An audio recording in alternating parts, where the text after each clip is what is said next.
নমস্কাৰ, মই দিলহৰ আপোনালোকক পোনপ্ৰথমে ৭৬ সংখ্যক গণৰাজ্য দিৱসৰ শুভেচ্ছা জ্ঞাপন কৰিছোঁ। আজি ৭৬ সংখ্যক গণৰাজ্য দিৱস সমগ্ৰ ভাৰতবৰ্ষৰ লগতে আমাৰ গাঁৱতো গণৰাজ্য দিৱস পালন কৰা হৈছে।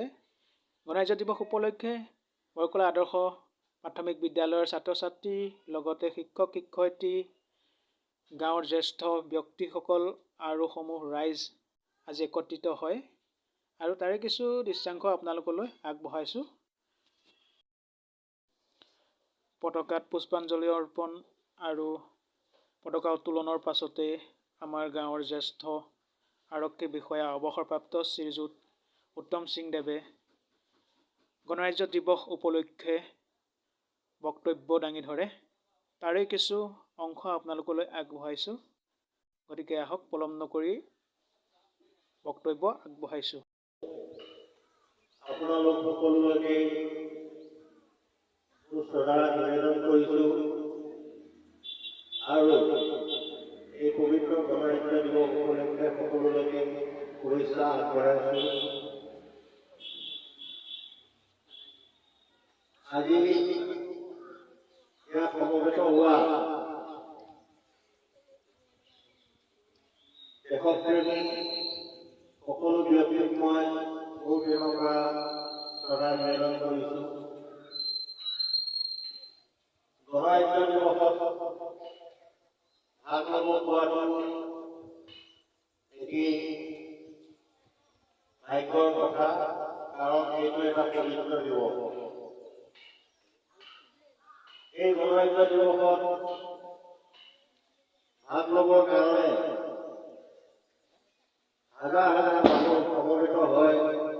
সৰু জেগাত কম মানুহ সমবেত হয়, ডাঙৰ জেগাত বৃহৎ সংখ্যক মানুহ সমবেত হয়।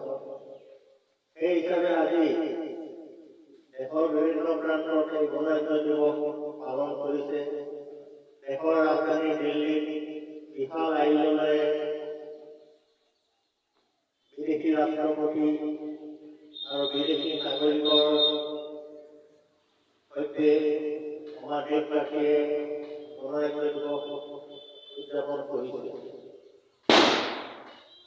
গণৰাজ্য দিৱসৰ তাৎপৰ্য হৈছে কি, আমাৰ দেশখন 1947 চনত স্বাধীন হৈছিল। এই 1947 চনত দেশখন স্বাধীন হোৱাৰ আগত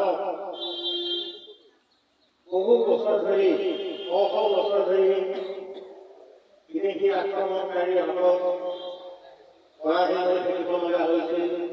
তাৰ কাৰণে স্বাধীনতা আন্দোলন চলিছিল। বহু আন্দোলন, বহু সংখ্যক আমাৰ ভাৰতীয় নাগৰিক, দেশপ্ৰেমী নাগৰিক, বিভিন্ন জাতিৰ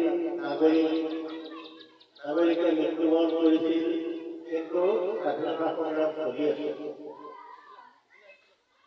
এই স্বাধীনতা 1947 চনত হোৱাৰ আগতে 1946 চনত ভাৰতবৰ্ষৰ জনগণে মিলি এখন সংবিধান সভা নিৰ্বাচন কৰিছিল আৰু এই সংবিধান সভাখনৰ সভাপতি আছিল ডক্টৰ ৰাজেন্দ্ৰ প্ৰসাদ। তেখেতৰ সৈতে সহযোগ কৰিছিলে ডক্টৰ আম্বেদকাৰজী। এই এবছৰ আগৰ পৰা এই সভাখন আৰম্ভ হৈ 1947 চনৰ 15 আগষ্টত দেশ স্বাধীন হোৱাৰ পিছত ভীমৰাও আম্বেদকাৰদেৱক এখন কমিটি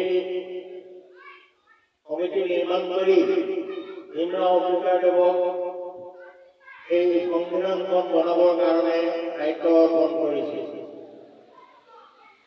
47 চনৰ পৰা চৰদাৰ ভীমৰাও আম্বেদকাৰদেৱে তেখেতৰ সহযোগীসহ এই সংবিধানখন বনাই গৈছিল আৰু এই সংবিধানখন বনাওঁতে প্ৰায় 3 বছৰ কাল লাগিছিল।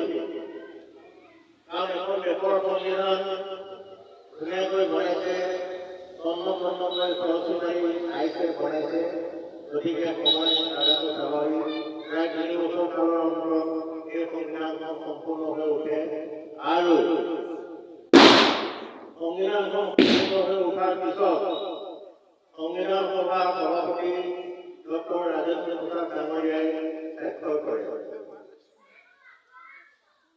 ইয়াৰ পিছত 1950 চন অৰ্থাৎ ভাৰত স্বাধীন হোৱাৰ 3 বছৰৰ পিছত 1950 চনৰ 26 জানুৱাৰীৰ দিনা এই গণতন্ত্ৰ দিৱস সামূহিকভাৱে এই দেশজুৰি পালন কৰা হয়। গণতন্ত্ৰ দিৱস হৈছে ৰাইজৰ প্ৰতিনিধিৰ দ্বাৰা নিৰ্বাচিত এটি দিৱস। দেশখন কোনো ৰজাই শাসন কৰিব নোৱাৰিব, কোনো ৰজা মহাৰজাই শাসন কৰিব নোৱাৰিব, কোনো সম্ৰাটে শাসন কৰিব নোৱাৰিব, কিন্তু ৰাইজৰ দ্বাৰা নিৰ্বাচিত প্ৰতিনিধি সকলেহে এই দেশ শাসন কৰিব পাৰিব, শাসন চলাব পাৰিব। এই সংবিধানৰ জৰিয়তে গোটেই দেশক এই গণতান্ত্ৰিক প্ৰক্ৰিয়া দিলে, যিটো ৰাইজৰ ওপৰত ন্যস্ত কৰিলে, জনসাধাৰণৰ ওপৰত ন্যস্ত কৰিলে, এই জনসাধাৰণে নিজেই নিজ ইচ্ছামতে নিৰ্বাচন কৰি দিব, এই দেশ কোনে চলাব, দেশৰ মুৰব্বী কোন হ'ব আৰু ৰাজ্যৰ মুৰব্বী কোন হ'ব, জনসাধাৰণে নিৰ্ধাৰণ কৰে।